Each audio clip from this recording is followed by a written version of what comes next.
sais pas si vous m'entendez. Non, si vous allez m'entendre.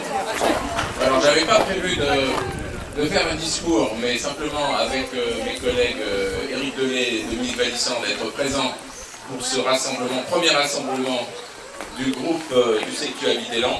Et je voudrais vraiment remercier, alors je vais essayer de ne pas oublier, il y a Guillaume, il y a Johnny, il y a Christophe. Voilà, les chevilles du début, puis bien sûr il y a eu beaucoup de bénévoles autour d'eux pour mener à bien ce beau projet, et la ville de Laon modestement a bien sûr facilité les choses, dans la mesure où le but de ce groupe Facebook c'était justement de faire en sorte que on puisse mettre en avant la ville de Laon, ses quartiers, d'ailleurs à travers l'exposition photo qu'il y a encore des trouvailles et des photos qu'on ne connaissait pas, notamment celle du tram. Donc merci à chacune et chacun d'entre vous. Vous avez prévu de passer un moment de convivialité ici autour sur le site de l'hippodrome, autour de ce qui vous anime justement des liens avec la ville de Laon. Certains reviennent sur Laon et sur le Lannoy, d'autres ont des contacts avec la famille, d'autres sont des Lannois aussi qui revendiquent et qui apprécient leur ville. Et bien sûr, on est sensible à tout ce qui peut être fait pour justement vous soyez les ambassadeurs de la ville de Laon. Donc je ne vais pas faire un plus long discours en vous souhaitant à toutes et tous un agréable moment ici. Et puis il y a une deuxième raison pour laquelle je dois prendre le micro. Certains sont dans la confidence. Il se trouve qu'il y a quelques jours, je crois qu'il y a 48 heures, Julie Sepli, là au-dessus, qui se tient au-dessus du blason de la ville de Laon, voilà, m'a invité par, justement, puisqu'on est dans un groupe Facebook, m'a invité à un challenge Ice Bucket. Donc, je pense que vous connaissez. Vous comprenez pourquoi j'ai retiré le costume et mis une tenue un peu plus appropriée. Mais au-delà de justement ce que l'on peut sourire sur cette action, c'est avant tout une action de solidarité. C'est l'association LS qui a lancé ce défi à travers le monde. Beaucoup de fonds sont récoltés dans ce cadre-là, pour aussi toutes les maladies invalidantes et les maladies orphelines. Et il se trouve que le papa de Julie, qui est parmi nous, Hervé, mène un combat très difficile contre la maladie de Charcot.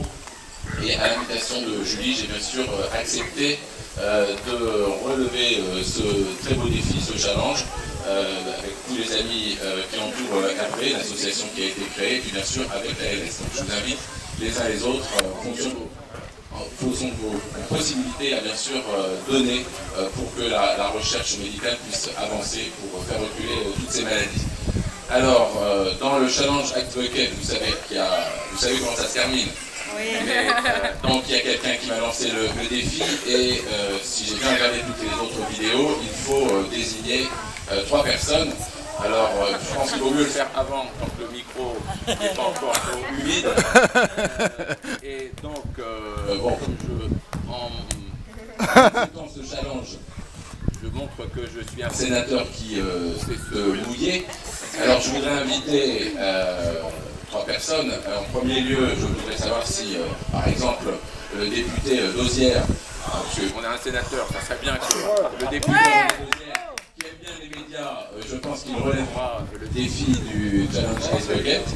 Et puis, quand on est parlementaire, on peut se permettre des choses. Donc la deuxième chose, c'est, je sais qu'il a un grand cœur et il représente un peu, avec sous le préfet, le département, dans le département il représente l'État. Je parlais de Grégory Canal, le directeur de cabinet de monsieur le préfet, et donc je suis sûr qu'il saura aussi prouver qu'il sait se mouiller. Et puis, un petit clin d'œil, et n'y voyez pas du tout de malice, mais en tant que parlementaire aussi, je voudrais lancer, parce qu'il y a beaucoup de médias... J'entends mieux comme ça. Je voudrais aussi me permettre d'inviter notre président de la République, qui a l'habitude de se mouiller. Il est encore solide au sein, donc je pense que lui, il est invité aussi. Donc si ces 3 personnes peuvent, surtout par leur aura, diffuser aussi ce message, parce que si, encore une fois, on sourit, si on peut rire, si dans quelques instants on va avoir les éclaboussures, c'est aussi un signe de solidarité et je voudrais vraiment que toutes celles et tous ceux qui se battent pour mener à bien ces actions et bien puissent obtenir le maximum de bénéfices. Voilà, alors très belle journée à vous. Et puis c'est Julie qui m'a lancé ce défi, qui est la seule habilitée à lancer le saut maintenant. Je vais mettre le micro à l'abri. Et puis je précise qu'on a vraiment joué le jeu et que mon camarade Mimi, je ne sais pas si je dois le remercier, aujourd'hui où j'ai une angine, mais il est allé au Café d'Ardon chercher des vrais glaçons. Et donc, je te remercie Mimi. Voilà.